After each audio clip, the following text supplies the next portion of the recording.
নিবারণী দাসী ছিলেন মায়ের পরিচারিকা। তার স্মৃতিকথা। মায়ের কথা বলার কি ক্ষমতা আছে আমার? তখন কি আমরা কিছু বুঝতাম? আমরা প্রথমে বলতাম বামুন দিদি।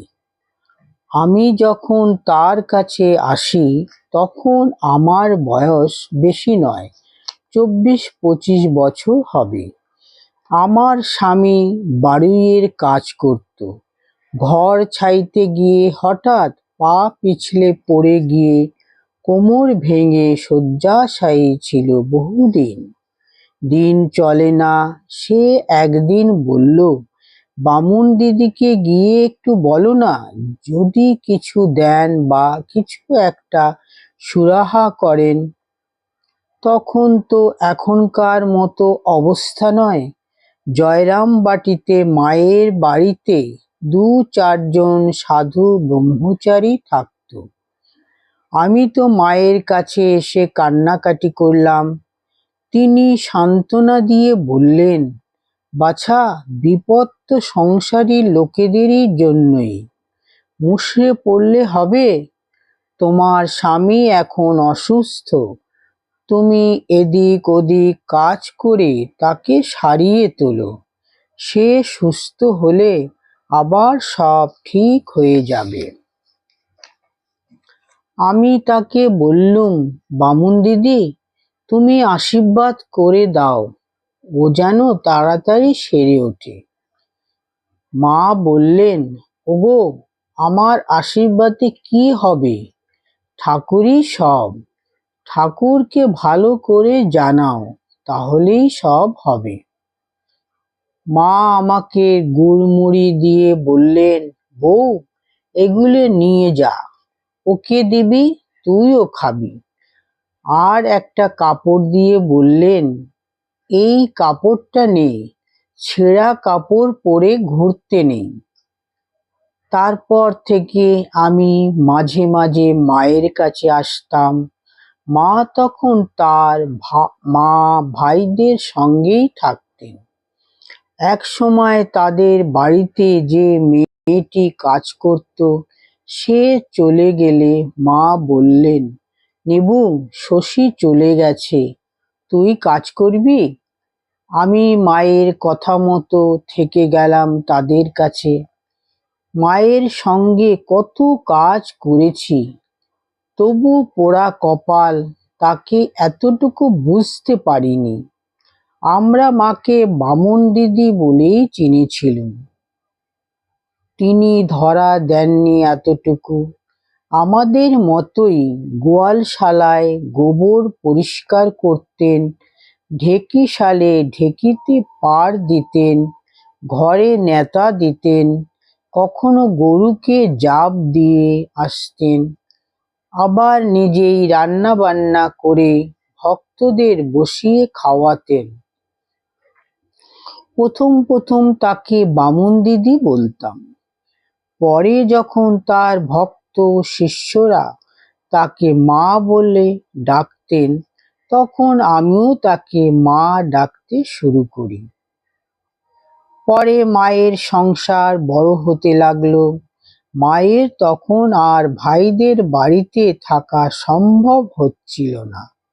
তখন মায়ের নতুন বাড়ি হলো। আমিও তখন মায়ের কাছেই থেকে গেলাম।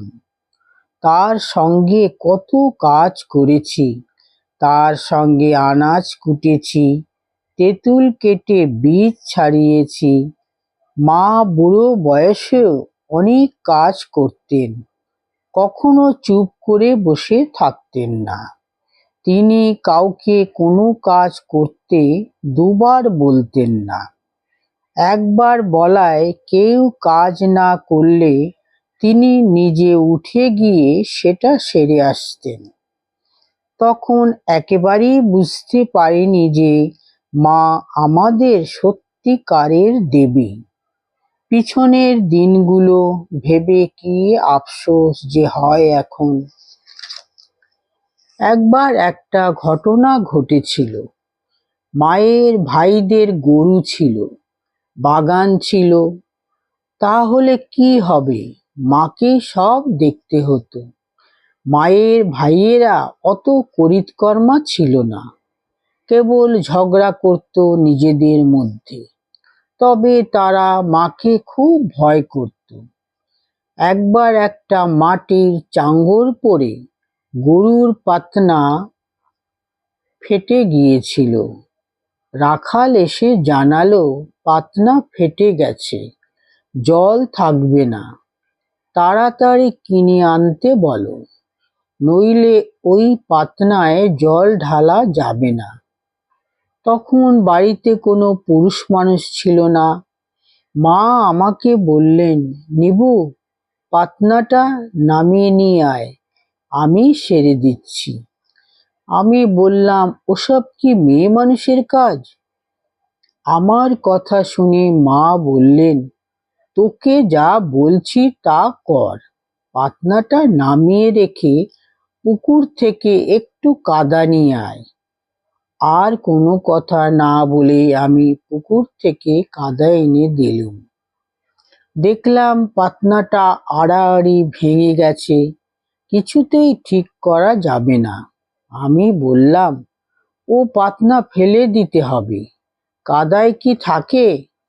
মা আমার কথায় কান দিলেন না, বললেন, আর একটু কাদা আনতো দেখি।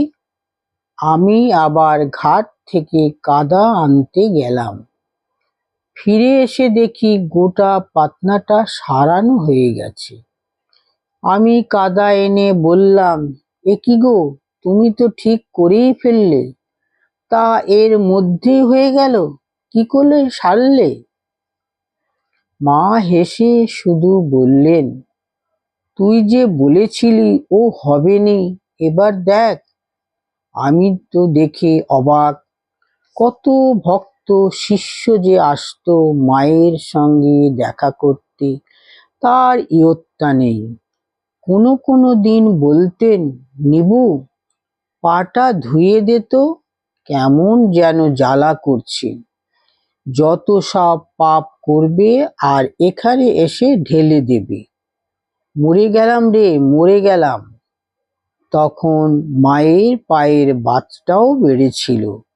বাতের ব্যথায় উপকারী বলে গায়ের বাইরে থেকে আকন্দ পাতা এনে উনুনের ছিকের পাশে রেখে সেগুলো গরম করতাম। তারপর সেই পাতাগুলো হাঁটুর উপর চাপিয়ে দিতাম, তাতে তার বাতের ব্যথা কিছুটা কমতো। এখন ভাবি, চিনতে যদিও পারিনি, তবে তার সেবা করতে তো পেরেছি। তিনি সেবা করিয়ে নিয়েছেন, তার চরণ স্মরণ করেই বসে আছি। তবে তিনি ডেকে নেবেন, আর তার জন্যই এই মরণকালেও হাঁপাতে হাঁপাতে একবার তাকে দেখতে আসি, আর তার ভোগের বাসনটা মেজে দিতে আসি। আগের মহারাজরা তো আমায় দেখেছেন বহু বছর ধরে, এখনকার মহারাজরাও আমাকে খুব ভালোবাসেন। আমাকে আসতে মানা করেন, বলেন, বুড়িমা হোঁচট খেয়ে কোথায় পড়ে যাবে, আর কিছু করতে হবে না। কিন্তু মন যে মানে না। ভাবি, চোখ থাকতে মাকে চিনতে পারিনি, প্রাণ থাকতে তার এইটুকু সেবা করে জীবন সার্থক করি। তাকে ছুঁয়েছি, অনেক সময় ঝাঁজ দেখিয়ে বলেছি, আর হবেনি, এই তো করে দিলুম। আজ সেসব ভেবে কি কষ্ট হয়, তা কি করে বোঝাবো।